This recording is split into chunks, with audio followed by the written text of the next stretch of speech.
the dark side of Dubai and the United Arab Emirates.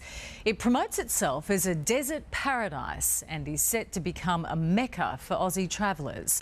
But don't be deceived by the apparent tolerance of Western ways, because fall foul of Sharia law and you're in a whole world of trouble. Just like Australian Alicia Garley, jailed because she was raped. This special investigation from Ross Coulthart.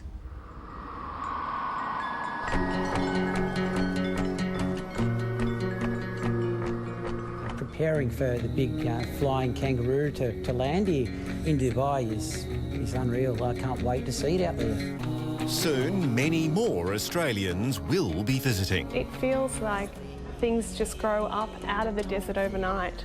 So it's been amazing to see all the changes. But there's more Australians need to know about Dubai and the United Arab Emirates. Now with the Qantas deal, there are going to be more Australians who are going to be getting into trouble in the UAE. Sex outside marriage, holding hands, even kissing someone on the cheek can be enough to have you arrested. A kiss on the cheek and you go to jail? A kiss on the cheek and you can go to jail. The worst horror stories are when women are raped and they go to the police to report the incident and they are then accused themselves of having sex outside marriage, charged with the crime and possibly imprisoned. Tonight, Alicia's story. You obviously hadn't expected to see her again, had you? You thought it was possible she might die. Absolutely, absolutely. And I couldn't do a thing about it. My darling girl. She looks so beautiful.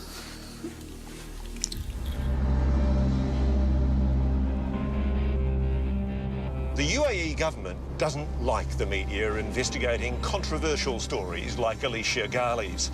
They actually require the press to have a special filming permit, which is why we're shooting this entire story here in secret.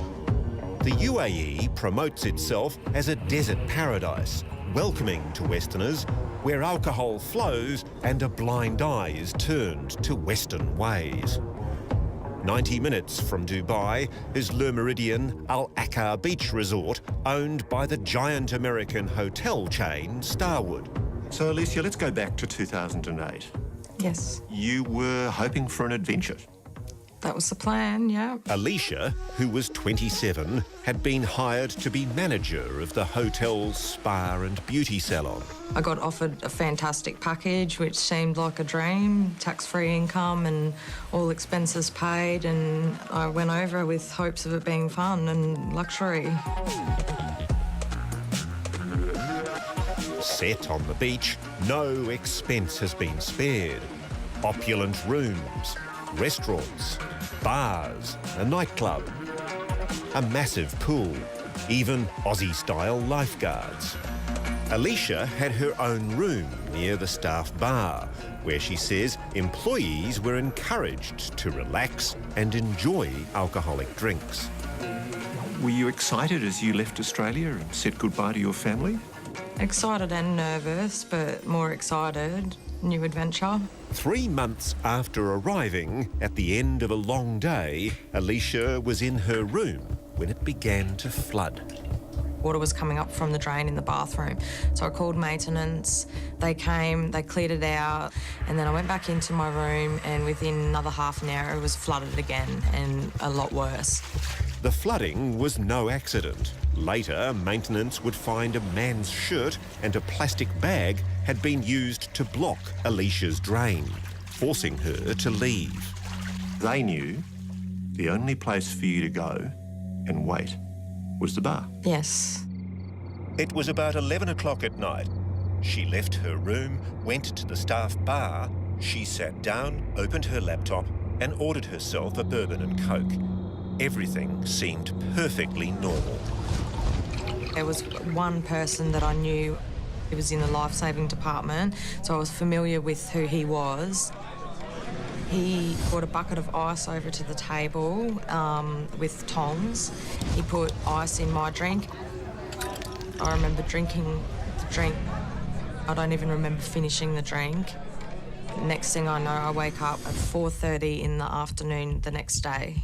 The door to my apartment was ajar. I was completely naked with just my bra hanging off my shoulder. I woke up in pain. I had broken ribs and massive bruising to a lot of my body. You'd been raped? Yes. Her drink had been spiked. She'd been taken semi-conscious from the bar to her room. Later, there were reports of screams that hotel security was sent to her room where they found Alicia unconscious and 3 naked men, all employees. Starwood Hotels refused to answer our specific questions about this. There are 2 people who know what happened to Alicia Ghali that night, and I've had to come all the way to the fjords of Norway to get their story. Egyptians Nasser and Nazmar worked at the hotel where they befriended Alicia. After the attack, she confided in them and showed them her injuries. She looked very upset. She's in shock.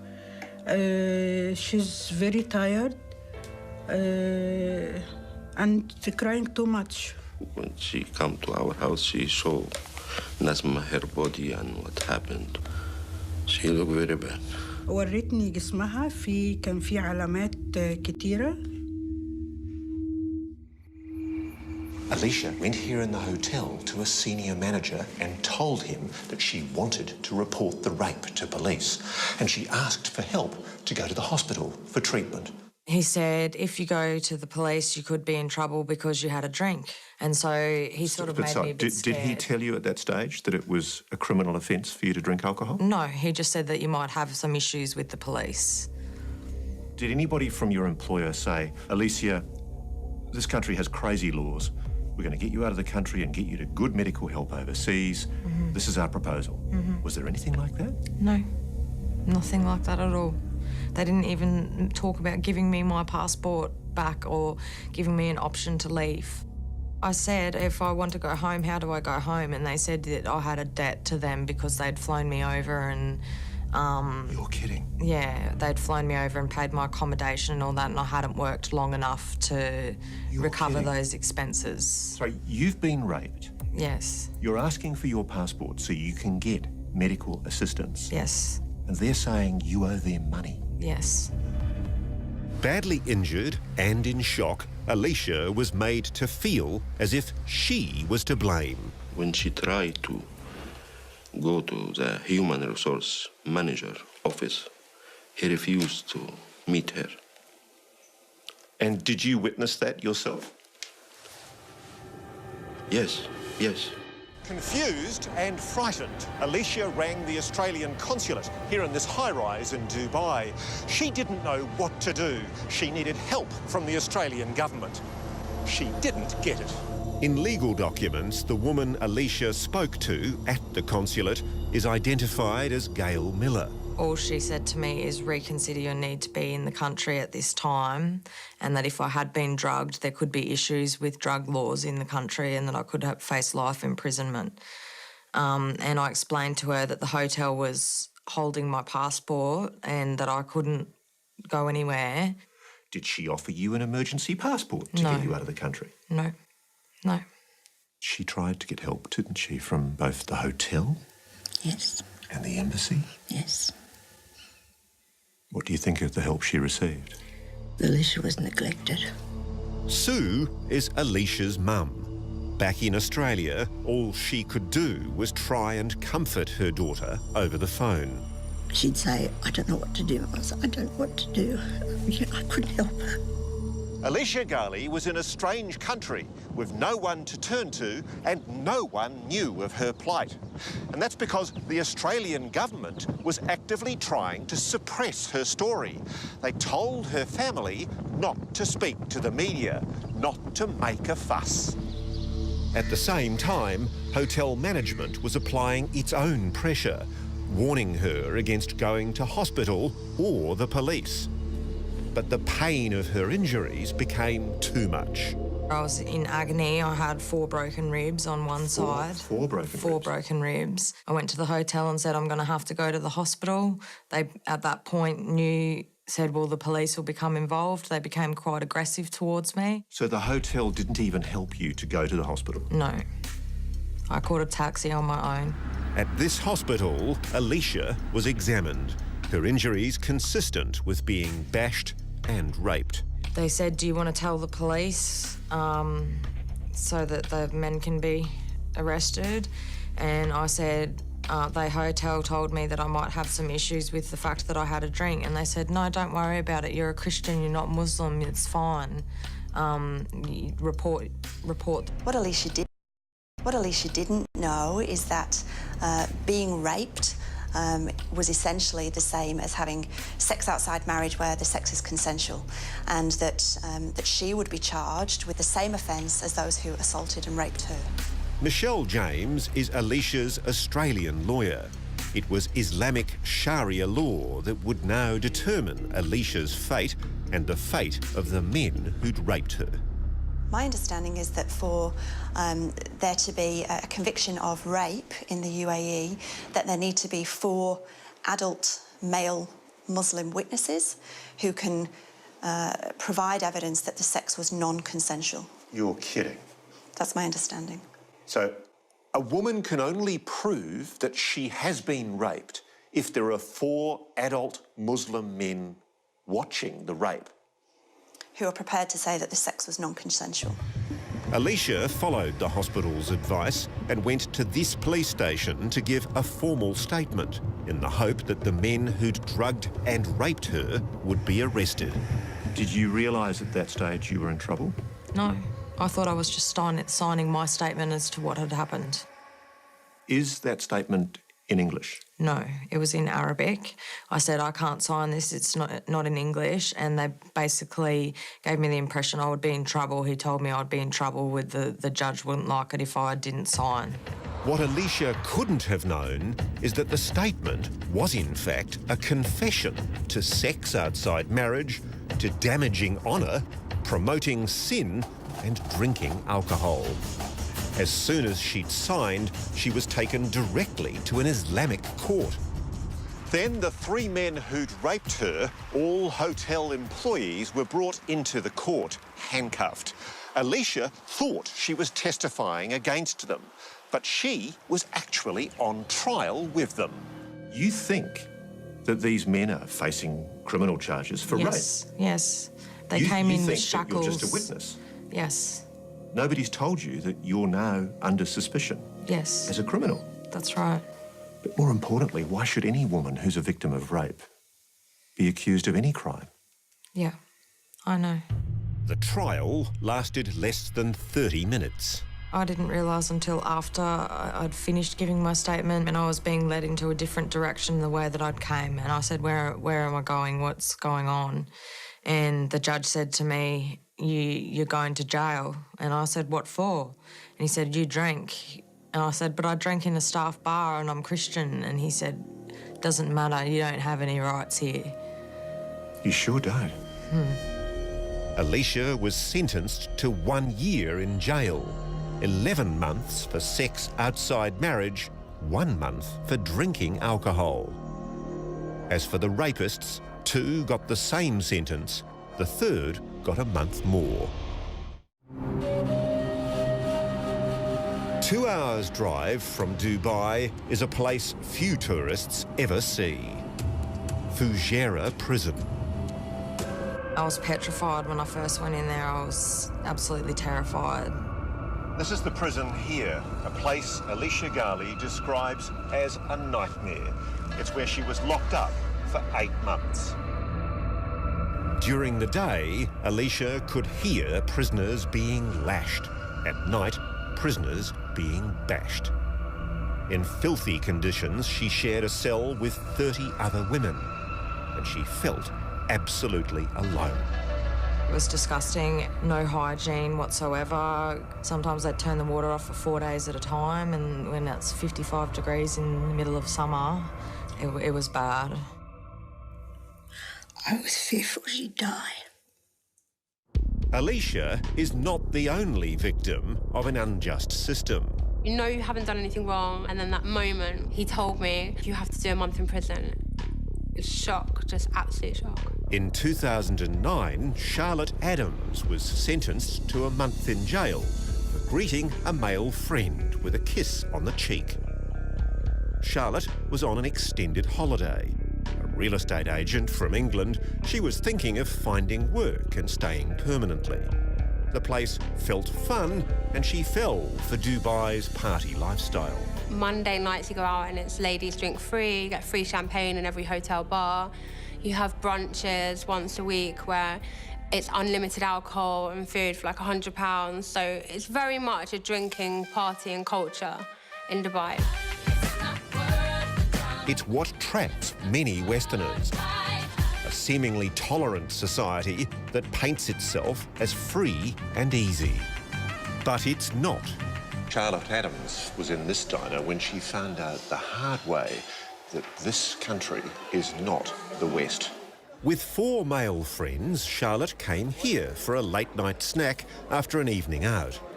Earlier, she'd given Eamon, a fellow Londoner, a friendly kiss on the cheek to say hello.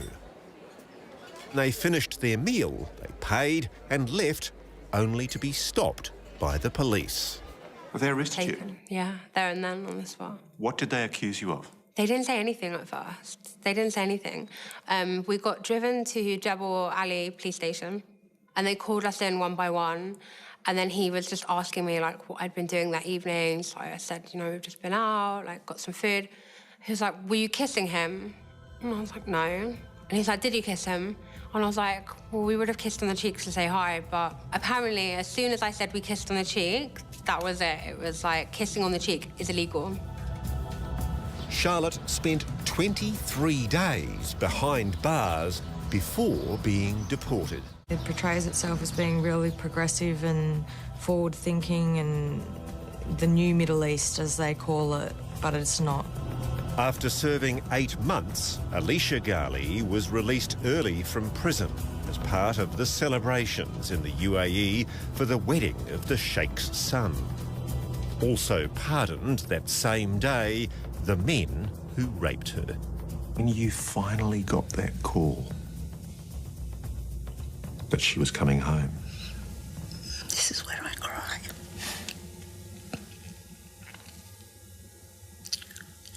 Because I'd had to keep everything hidden. It was beautiful. tell me about that moment. She walks off the plane. My darling girl. She looks so beautiful. Since arriving home 4 years ago, Alicia has been unable to work. She suffers severe post-traumatic stress disorder, is on medication and now lives with her mum. She says Starwood Hotels, whose company motto is "Do the right thing," have offered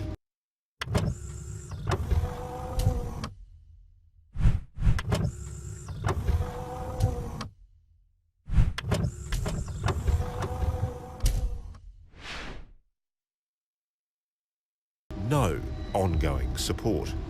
They can't even help me to recover. I can't work, I can't afford my treatment, and they won't even help me with my medical bills.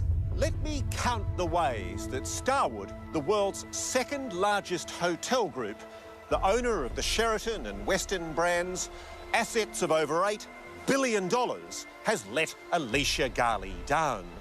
They failed to warn her of the risks of reporting a rape in the UAE. They refused to return her passport, so she couldn't even leave the country. While she was in prison, they failed to pay her the full pay she was owed. And even today, they're still not helping her with her mounting medical bills. We went to their headquarters in Stamford in the United States, emailed and phoned. It's Ross Coulthard here from Channel 7 Australia. Requesting an interview, again and again. Oh, it's going through to voicemail. I'll leave a message. We wanted to speak to Fritz van Paschen, CEO of Starwood.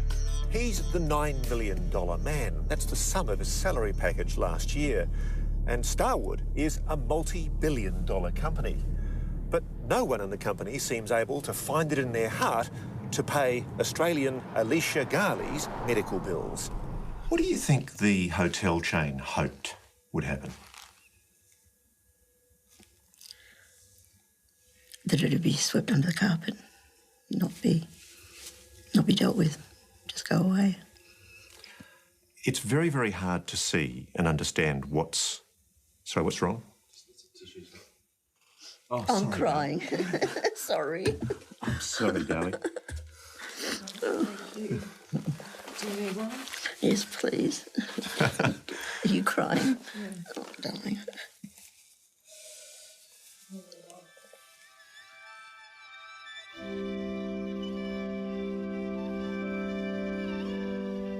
This is a photograph of a beautiful young woman. Who's that young woman? Me, before I went. What's changed? I don't get joy out of the same things as I used to. I do have a greater appreciation for simple things like fresh air and walking on the beach and freedom, just being free, but I'm just not the same. I'm damaged now.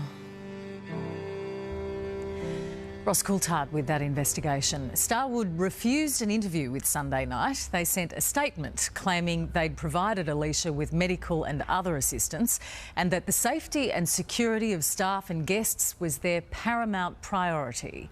The Department of Foreign Affairs and Trade rejected Alicia's account and claimed they'd provided extensive assistance to her. However, they refused to answer any questions from Sunday Night. Both those statements are on our website.